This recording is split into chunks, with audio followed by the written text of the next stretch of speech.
Kick off your week by installing your game plan.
All right, gentlemen, we've made way too many mistakes this week, okay? Football's a simple game, but you keep making these silly mistakes. We're not gonna win.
Hello, everyone. I'm Larry Ridley. Welcome to the NFL.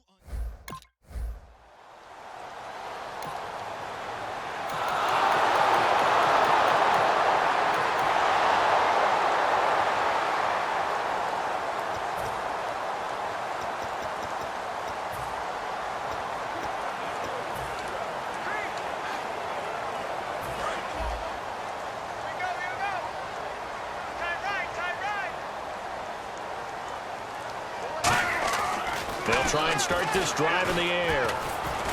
This one complete to Mohamed Sanu. It's a gain of 24 that time. And that leads to an Atlanta first down. And that's one of his advantages of a passer, is it not? With his height, setting back there in the pocket, firing over the middle, he can really see everything clearly. It is, and I know that other quarterbacks get it done different ways, all right? You don't have to be his height to make a great play. But what he does is he takes away having to make those slide steps in the pocket to find angles to throw the ball through. He just throws right over the top of it because he can see everything, and sometimes that saves time and gets the ball to a receiver quicker. And now a first down following that long gain. One thing I can say pretty safely, that route is not called if you don't have a guy who can throw the ball and put some mustard on it, because if you're going to lollipop it. And he is into the end zone for a Falcon touchdown.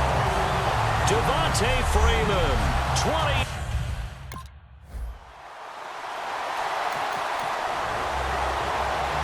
Here comes the Falcon offense now as they get set to take over here. And they'll just simply be looking to build off the confidence of the last time out where they scored a touchdown. And confidence is powerful, isn't it? When you've scored once, you feel like you can go back out there and get it done again. Doesn't matter what the defense throws at them. They feel like they're in a...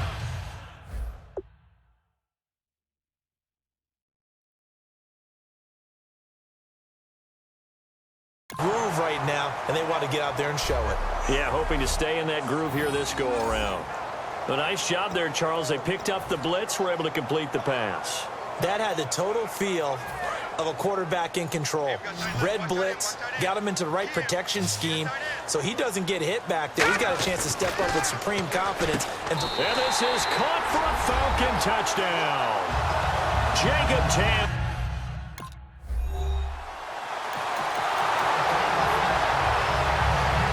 Atlanta now coming out on the field. And they will simply, Charles, be looking to duplicate what they did last drive when they were able to push it in for 6.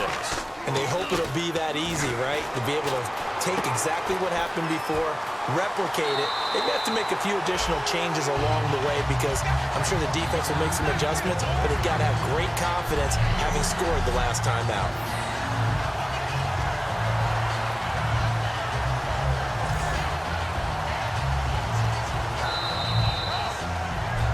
Alongside Charles Davis, Brandon Gaudin, it's the Falcons in possession to begin quarter number 2, and they've got it here with a first down. No. Check. Patriot. From the midfield stripe, they'll look to throw.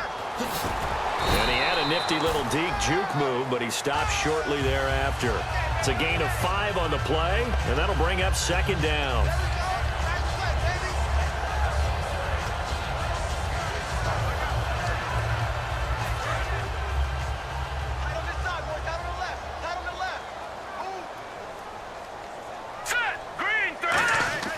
Now back to throw. And Tammy with it over the middle. And the stop here will come at the 38-yard line. Calling a gain is 7, and it gets him a new set of downs. Well, clearly one of his advantages as a passer is his height. Sit back in the pocket, fired over the middle. That makes things tougher defensively, doesn't it? It really does, because your goal is to move the quarterback off his initial spot when he gets his drop back completed. But when you have that type of height, he can stay in there if he's willing to take the hits and just fire over the top, which saves him time and actually completes a play a little bit quicker than it normally does for a quarterback who has to slide and find open space to throw. Now he'll look to throw here on 2nd and 10. And the hit jarred it loose. It's incomplete. On every offensive coordinator, every play caller sheet, they have about 5 or 6 plays per game that they call shot plays or big plays. And you don't get many opportunities to dial them up, and they just did, and they drop it with a great chance to make a big play. That's going to hurt.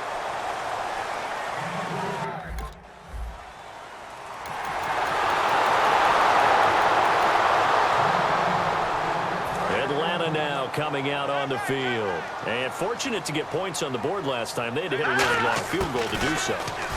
The kickers in today's game are so good and so skilled and hit from distances that we almost start to take them for granted, and we can't do that. That's a long field goal that they got 3 points out of. They've got to feel good about that, and they better make sure they love him up because he's helped them out. Yeah, now we'll see if that offense can put 6 on the board here. We'll see. And complete on the right side. It's Tammy, and he'll bring it up here to right at the 40-yard line. 1:58 to go in this first half of play. A reminder, as we did all through the regular season, we'll check in with Larry Ridley at halftime. He'll have highlights and analysis of this first half of play. Connects with Sanu right side. And he'll take it into the end zone. Touchdown, Atlanta. Mohamed Sanu.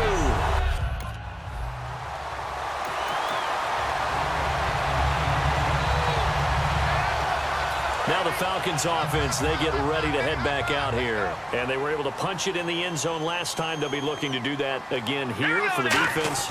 Obviously, they'll be looking to stop them from punching it back in the end zone. It always is punch-counter-punch, isn't it? And which team has the advantage? Well, let's just go back. Last time on offense, they rolled downfield, got into a good rhythm.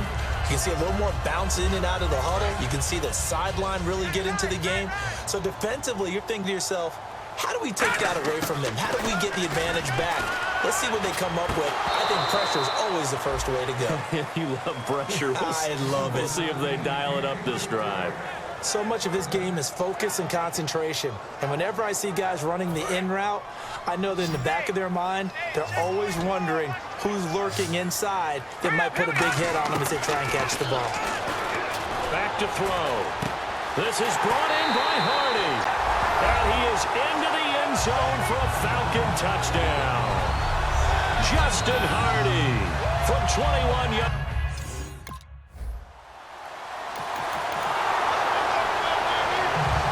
And the Falcons now making their way back out onto the field. And that recipe on their last drive that resulted in a touchdown was pretty good, so they'll be hoping to do that once more. And it takes me back to when we sat with the offensive coordinator and the head coach. They felt pretty good about their game plan and thought there were some holes in the defense, and they exploited them the last time out. Let's see if they can come back and put together a similar drive. And we'll see if they can do just that. And when all else fails as a defender, when you're not there in the coverage, your best friend is exactly what we saw there. A big play shot taken by the offense. Unfortunately, it ended in a big drop.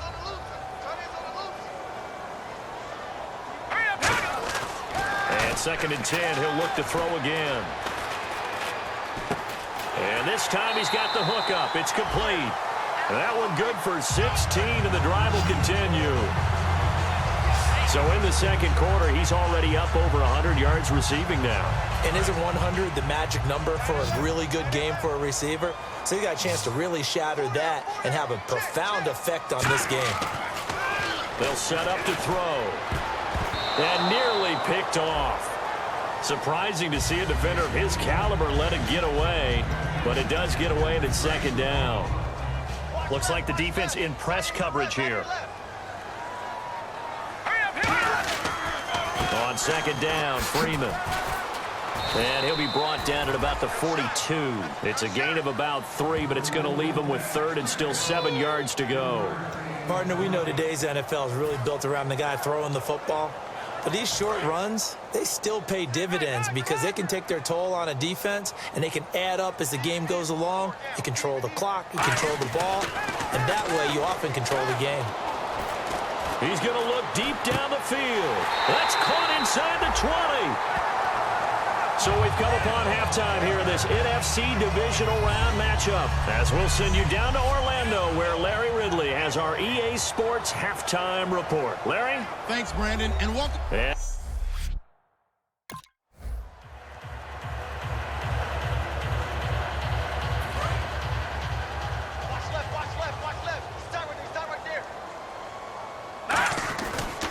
Third quarter starts with a run by Freeman. No gain on the play. It'll be 2nd down. Well, a well-executed blitz, no doubt. Great job by the linebacker. Maybe the quarterback, if he could have seen that, could have audibled there. Yeah, he needed to be in a different play because that one just meshed perfectly for the defense. All the gaps were filled except for the one the offense really wanted to run through, and that was filled by a big man wanting to make a tackle. And he made a great tackle. A good pickup there of 20 yards. And a nice pitch and catch to pick up the reception against man coverage. Both of them read how much yardage they needed, figured what they had to do, and were able to beat the man coverage for the completion. Now a play fake here on 1st down. Wide open receiver complete. Touchdown, Falcons. Jacob Tamme, his 2nd touchdown of the night, and the Falcons will add on to their lead. In order to lead in a game, you're going to get plenty of contributors, but that's his 2nd touchdown catch of this game. He's one of the key guys in this one. And you better believe he'll be looking for the hat trick here as this one continues to go.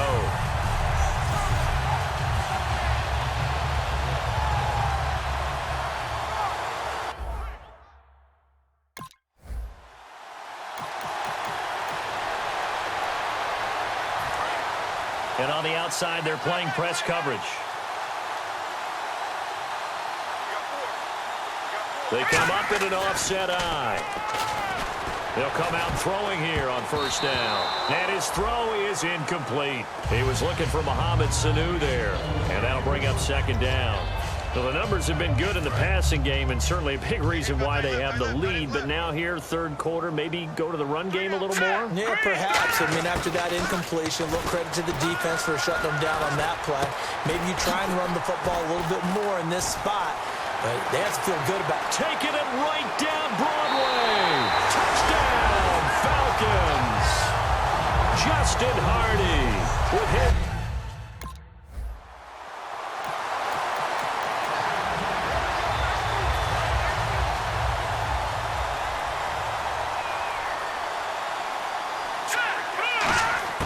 They'll come out throwing here to start the drive. Throwing over the middle, but it's incomplete. They were looking that time to get it to Justin Hardy. And it's second down. Second down following the incompletion. Four down. Here we go now. Now a shotgun snap as they'll look to throw. And he's got his man, the tight end Tammy. And he'll go down just shy of the 25 at the 24-yard line. Call it a pickup of 7, and that's going to bring up a third down. Looking to speed things up here, going with some tempo. They'll look to throw here, and that's caught by Tammy. And he's got the first before he's brought down at the 39-yard line. It's a pickup of 15 and a fresh set of downs. He went full scale, loose, flexible, finding a way to catch the ball in some traffic for a key first down. Yeah, really a nice job of adjusting to the ball in the air. Not the most accurate of throws, but able to adjust and make the grab. They're going to look to throw. Deep drop. It's hauled in by Hardy. And he gets this one to midfield before he's brought down. And on that last play there, he's over 400 yards passing now. You know what that generally means? Success. It's that, and it means you really didn't miss opportunities. Usually very accurate. The ball's getting to the right place. Guys are making yardage after the catch to help you out that way. I mean, the whole team has picked it up. And don't forget, that means the offensive line has had to pass protect pretty well, too. Everyone dialed in. Some think the teams really won't throw a slant route unless you have a receiver that has a lot of stature to him. But sometimes the little guys, they get lost in there. People can't really... Back now in Atlanta. And this is a blowout so far as we get set for the fourth quarter. A very one-sided affair. Tie right. Here we go now. Now on first down, he'll drop to throw it. Finding time. And it pops free. The collision there jarred the ball loose and brings up second down. As tight ends go, he might not provide the super flashy plays very often, but he's pretty reliable. Usually an excellent target and normally catches what's thrown to him, but he didn't on that play. They come up in an offset eye. Now he'll look to throw here on 2nd and 10.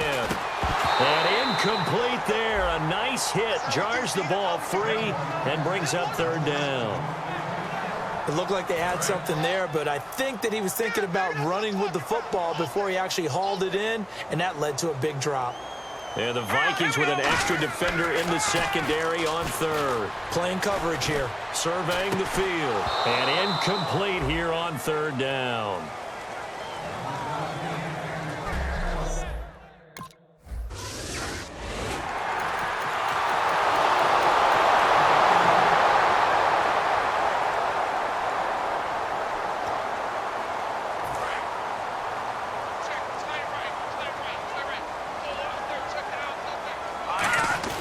The drive will start with a carry by Devontae Freeman.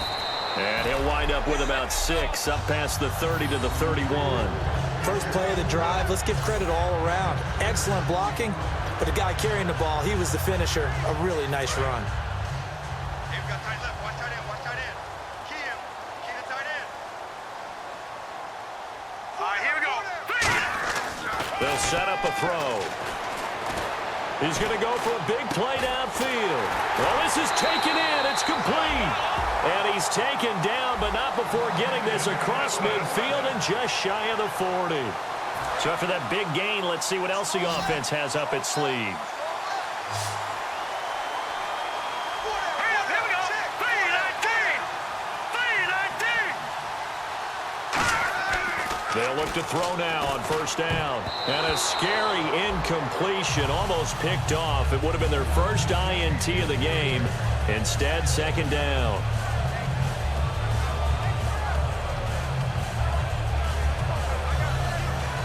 Second down here after the incomplete pass. They come up in an offset eye. He'll try again with the arm here on second down. Sanu with a grab over the middle. And he gets this one all the way down inside the 15, just shy of the 10. And they just had another big completion there. And I think in days gone by in the NFL, you might have asked, is this a little bit of overkill? Is this rubbing it in? I don't think people feel the same way nowadays. The age-old argument. Then you could say on the other side, if you're going to get angry about it, stop and give them another 6. It's caught for a touchdown, and the blowout continues.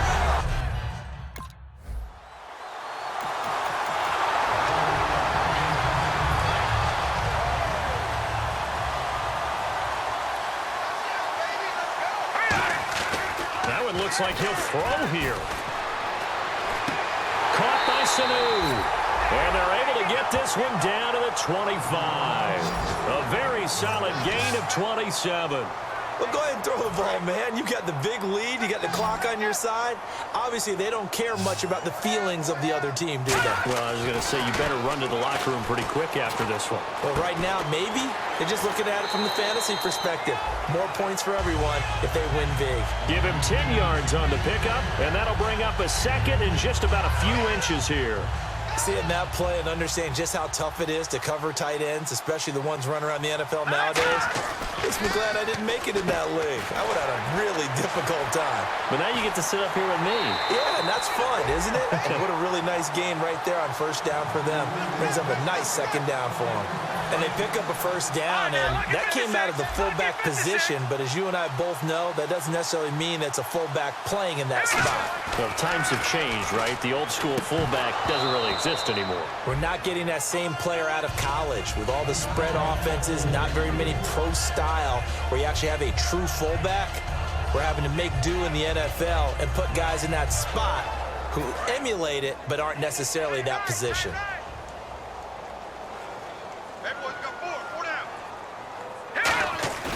Again, he'll drop to throw. And he can't corral it. Maybe a big missed opportunity there defensively in the end zone. And now third down. A missed opportunity for an interception would have killed off a drive. They had a chance there to finish things off. Didn't get it done. I guess that's why a lot of those guys do not play offense. And this will be caught. And the carnage continues. It's another touchdown.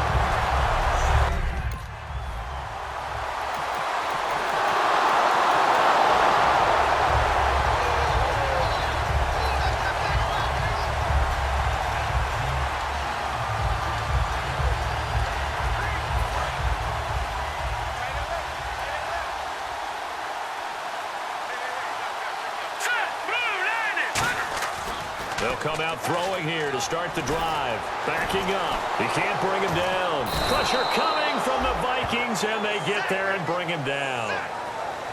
Well, Charles, it's one thing to...